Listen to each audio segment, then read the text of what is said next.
It is not unusual for Herpa Wings to make a re-release of a model or a 001 version of a model, but is it worth our time in this case? Well, we will find out after the drop.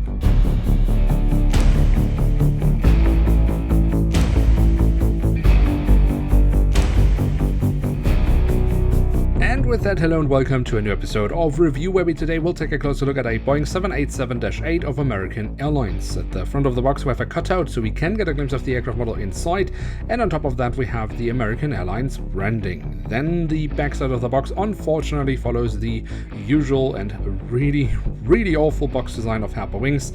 I really hope that Herpa one day will wake up and start making decent boxes again. It is not unusual for Herpa Wings to make multiple versions of the same aircraft type and livery. In this case it is the 001 version, which means it is the second time Herpa makes a model of this aircraft type with this livery. And since the first one was created in 2015, it is safe to assume that Herpa has actually added a few improvements here and there. But if they are any good and if the model therefore is worth our time, we will find out by taking a closer look at it, starting off with the tail section, where we on the vertical stabilizer find the American Airlines color scheme. On the horizontal stabilizers we find a bit of detailing, as well as on the fuselage, where we can find the flag of the United States of America, as well as the full registration code of the aircraft, and underneath that an internal registration code of the airline. Also towards the very tail of the aircraft we do have a bit of detailing around the APU exhaust. At the front of the aircraft and across the fuselage we then have the American Airlines branding. Notice underneath that we do have a little bit of additional detailing, perhaps some sensors or hatches, maybe some static ports. I'm not quite sure, but it does add a little bit to the aircraft model and is much appreciated. Next to the cabin door we then also find a One World logo, of which American Airlines is a founding member.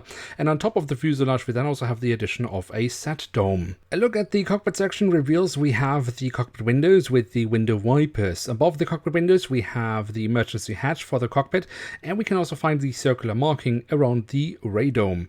Underneath the nose we then also have the aircraft type specification.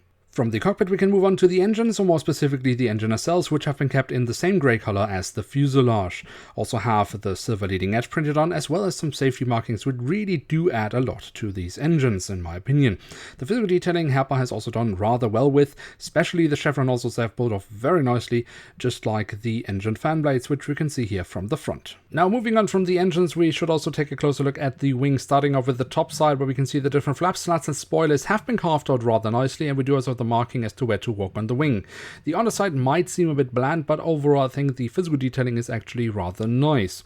A detail I also would like to highlight here is actually something that Herpa consistently is doing rather well with the Dreamliners, and that is the ram air intakes. And then we can also quickly look at the landing gear.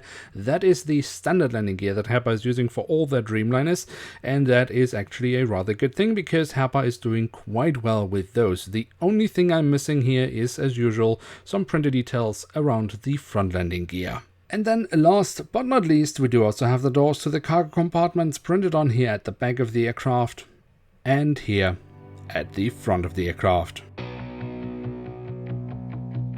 So there we have it, the Boeing 787-8 in the current standard livery of American Airlines from Herpa Wings in scale 1 to 500. And what can we say about this aircraft model? Well, it has to be said, Herpa has actually always been quite good at making Dreamliners, especially when it comes to the physical detailing. The mold, I think, has always been pretty much perfect, and also details like the chevron nozzles Herpa has been quite good at and have really perfected over the years. When it comes to the print, that's a bit of a different story. I mean, the quality itself has always been good, but of course they have always been lacking details. Now they are taking steps to improve that by adding a few more details, which the models really benefit from, but we are of course still light years away from what you would get from JC Wings. Nonetheless, they have taken steps in the right direction with this aircraft model, and for that alone I would say yes, it is worth having in one's collection. But what do you think? Has this model improved enough compared to the first version of it?